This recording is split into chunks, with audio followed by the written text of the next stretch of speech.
Welcome to this explainer on decolonization. You know, when you're studying this massive chunk of history, it can honestly feel like trying to scale a mountain of dates, nations, and shifting borders. But don't worry, today we're going to transform this dense topic into a highly structured, super memorable exam review session. So grab a notebook because we're breaking this whole thing down into the exact puzzle pieces you need to absolutely ace your test or write a killer essay. Let's get into it. All right, really quickly, here is our agenda for today. We'll be hitting core concepts, causes of decolonization, peaceful versus violent paths, challenges and global impact, a quick flashcard knowledge check, and finally, essay prompts and takeaways. Starting right off with Section 1, core concepts. We absolutely have to lay the groundwork here.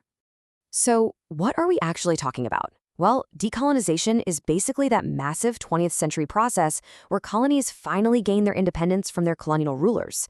Before this all kicked off, European powers, think the UK, France, Belgium, and Portugal, literally controlled vast territories across Africa, Asia, and the Caribbean. And you have to remember, this process wasn't just about swapping out flags. No, it was about fundamentally reshaping global power dynamics.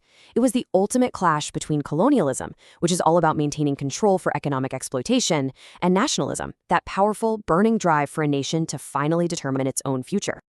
I highly recommend you take a screenshot of these terms or just jot them down because examiners absolutely look for these. You really need to know the difference between the direct, hands-on control of colonialism and the broader, more sweeping reach of imperialism. Then on the flip side, nationalism is that internal pride and loyalty that drives the demand for self-determination, literally the right of a people to govern themselves.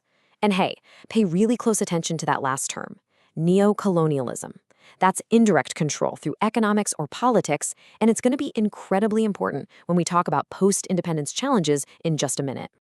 Moving right along to Section 2, causes of decolonization.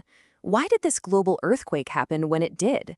Well, there were four primary causes here. It wasn't just one single event that flipped a switch. It was basically a perfect storm of economic pressures, the fierce rise of nationalism, some really complex Cold War dynamics, and shifting global norms that were heavily driven by international organizations. Let's break those down. To really wrap your head around this, think of post-World War II Europe as a completely bankrupt landlord. The devastation of the war meant countries like Britain and France were economically and militarily drained.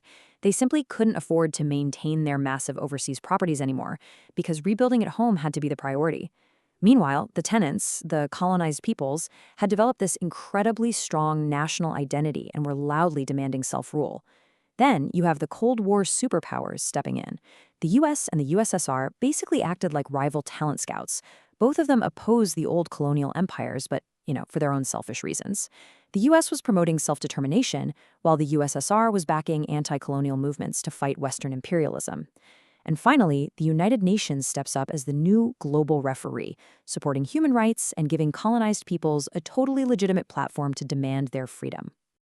All right, Section 3. Peaceful versus violent paths. How did these territories actually make their exit? Because I promise you, it wasn't the same everywhere. If you get an essay question on the mechanics of independence, you've got to remember this contrast, and you absolutely must cite specific examples. Some nations had peaceful decolonization, where independence was gained through negotiations. Great examples are India breaking from Britain in 1947 and Ghana in 1957. But then there was the violent path, where freedom literally had to be won through brutal wars. The intense struggle of Algeria against France and the Mau Mau uprising in Kenya, those clearly show us that colonial powers definitely did not always let go of their territories willingly. Which brings us to Section 4, challenges and global impact. Getting independence was huge, but honestly, it was really just the beginning. Decolonization completely, and I mean completely, redrew the world map. We saw the sudden emergence of all these brand new sovereign states across Africa, Asia, and the Caribbean. But man, this brought some massive state-building challenges. Think about it. These new nations had to build effective governments entirely from scratch, manage incredible ethnic and religious diversity, and simultaneously try to kickstart their economies. It was a monumental task. And the whole landscape of international relations was transformed forever. There was this huge influx of independent states joining the UN, which totally flipped its voting dynamics and really signaled the gradual end of European dominance on the world stage.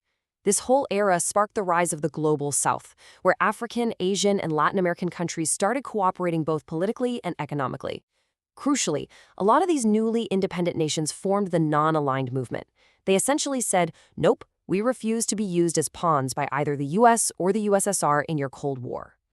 But we do have to be realistic about the internal struggles. These newly independent states faced some incredibly tough hurdles.